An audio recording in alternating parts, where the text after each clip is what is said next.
I'm continuing my reading. What I'm doing in this series is read through the entire standard works of the Church of Jesus Christ of Latter-day Saints.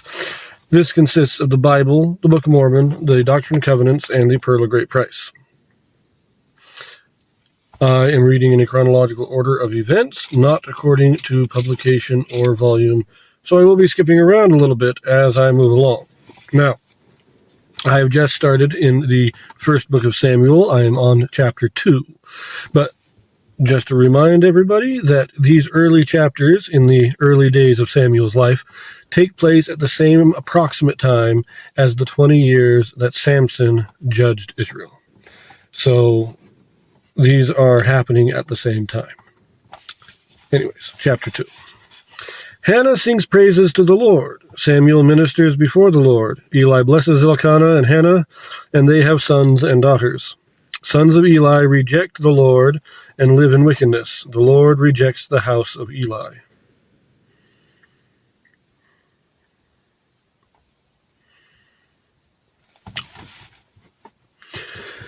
And Hannah prayed and said, My heart rejoiceth in the Lord. Mine horn is exalted in the Lord. My mouth is enlarged over mine enemies, because I rejoice in thy salvation.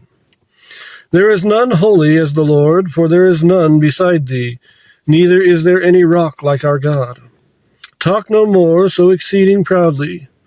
Let not arrogancy come out of your mouth, for the Lord is a God of knowledge, and by him actions are weighed. The bows of the mighty men are broken, and they that stumbled are girded with strength. They that were full have hired out themselves for bread, and they that were hungry ceased. So that the barren hath borne 7, and she that hath many children is waxed feeble. The Lord killeth and maketh alive. He bringeth down to the grave and bringeth up. The Lord maketh poor and maketh rich. He bringeth low and lifteth up.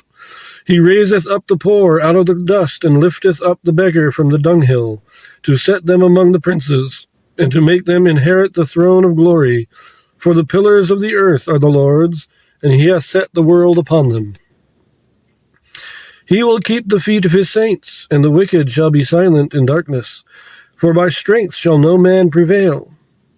The adversaries of the Lord shall be broken to pieces. Out of heaven shall he thunder upon them. The Lord shall judge the ends of the earth, and he shall give strength unto his king, and exalt the horn of his anointed. And Elkanah went to Ramah to his house, and the child did minister unto the Lord before Eli the priest. So this is Hannah's praising, and I like how she has this God brings down the low and he brings down the high and raises up the low. Kind of causes this juxtaposition of people. I like it. It's a nice little psalm. Now, she just gave Samuel over to the service of the tabernacle. And so the psalm was sung at the tabernacle. The feast of the Passover is over, so they return home. Except Samuel stays at the tabernacle. Verse 12. Now the sons of Eli were sons of Belial. They knew not the Lord. And the priest's custom with the people was that when any man offered sacrifice, the priest's servant came with a flesh, while the flesh was in seething, with a flesh hook of 3 teeth in his hand. And he struck it into the pan, or kettle, or cauldron, or pot. All that the flesh hook brought up, the priest took for himself. So they did in Shiloh unto all the Israelites that came thither. And before they burnt the fat, the priest's servant came and said to the man that sacrificed, Give flesh to roast for the priest, for he will not have sodden flesh of thee, but raw. And if any man said unto him, Let them not fail to burn the fat presently, and then take as much as thy soul desireth, then he would answer him, Nay, but thou shalt give it me now, and if not, I will take it by force. Wherefore the sin of the young men was very great before the Lord, for men abhorred the offering of the Lord. Now you got to understand this. Remember that God commanded in the sacrifices, as described in Exodus, in Leviticus, sometimes in Numbers, you are supposed to take the sacrifice, you kill it, You burn the parts that were supposed to be sacrificed, and then what was left, a certain portion was given to the priests, and the rest was eaten by the family that was making the sacrifice, usually. But they're saying here, no, we're going to take our portion first. They're taking more than they're supposed to take, and they're not letting the sacrifice be done first. They're taking their portion first, so it's not a proper sacrifice anymore. That's why the people begin to abhor the offering of the Lord. Or one reason. The other reason, of course, is when it's being taken by force, the threats make the whole experience it's not a good experience anymore. It's supposed to be a very spiritual, uplifting experience, and these guys are just ruining it. So, verse 18. But Samuel ministered before the Lord, being a child, girded with a linen ephod. Moreover, his mother made him a little coat, and brought it to him from year to year, when she came up with her husband to offer the yearly sacrifice. And Eli blessed Elkanah and his wife, and said, The Lord give thee seed of this woman, for the loan which she lent to the Lord. And they went unto their home, and the Lord visited Hannah, so that she conceived, and bare 3 sons and 2 daughters. And the child Samuel grew before the Lord. So, I like this. She makes Samuel a coat every year, and they visit every year at the Passover. So he gets to see his parents at least once a year, and he gets a gift from his mother. Very sweet, very touching. And because of this attentiveness, Eli blesses them, and she eventually has 5 more kids. Verse 22.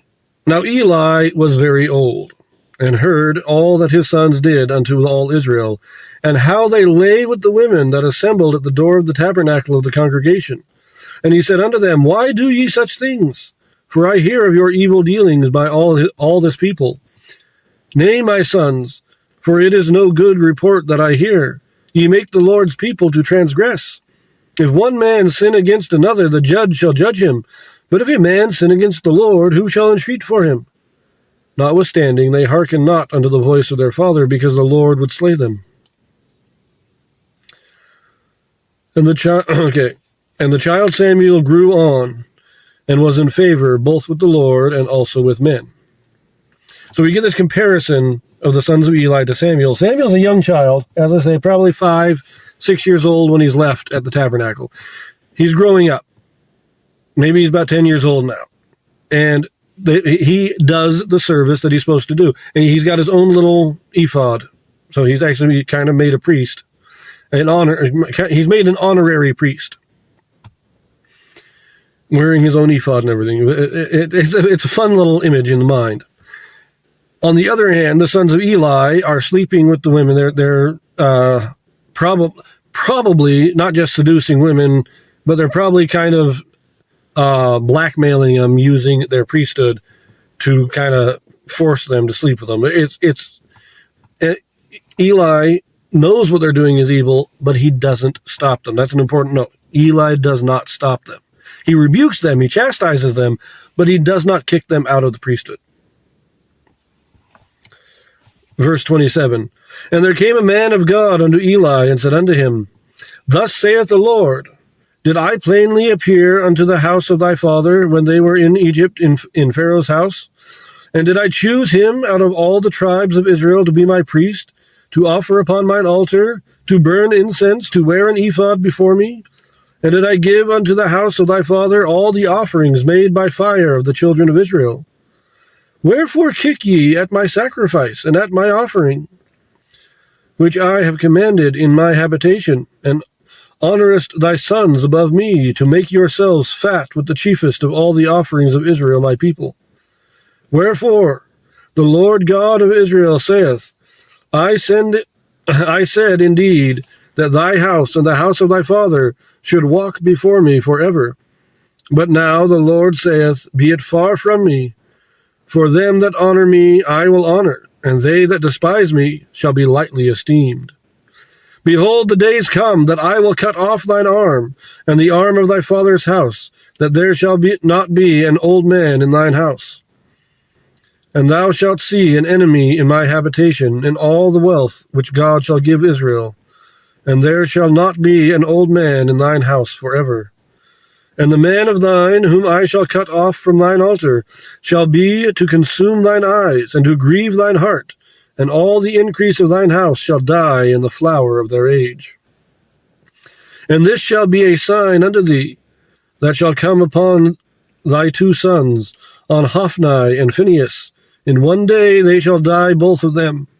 And I will raise me up a faithful priest, that shall do according to that which is in mine heart and in my mind. And I will build him a sure house, and he shall walk before mine anointed forever.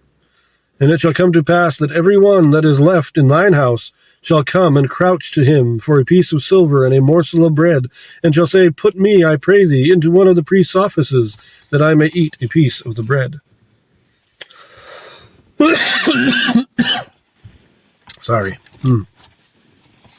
So, again, we have evidence here that there were prophets during the time of the judges, because this is a man of God comes to Eli and he gives this prophecy. So, Joshua was a prophet. So was Phinehas, probably. The next prophet that we have that is given a name, anyways, is Samuel, about 300 years later. But during those 300 years, there still are prophets. They are just not named. We don't know who they are. But this is the second time a prophet has come and rebuked Israel. In this case, they're rebuking Eli. And they're rebuking Eli because he is not getting rid of his sons. As you say, you honor your sons over the Lord. That was Eli's problem. Eli was a righteous man, and he was a judge in Israel. He was the high priest. If I remember correctly, he is a descendant of Aaron's son Ithamar, who is Aaron's youngest son. And after Eli, well, we'll talk about that later, but he himself was a good man, but he refused to actually remove his sons from the priest's office, which they not only should have been removed, they should have been executed. But he loved his sons more than he loved God.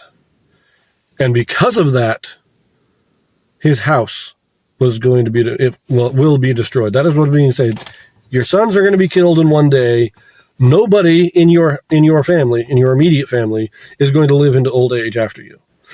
Now, I believe, and we'll get into it later, I believe he does have like a grandson that survives, and so he does have mortal descendants. But his immediate family are all killed in like one day. So we'll get into that later. This is the end of chapter 2. And I believe we'll have one more chapter before we return and finish the story of Samson. So, as I said, they're all happening at the same time. So, yeah. See you in the next one.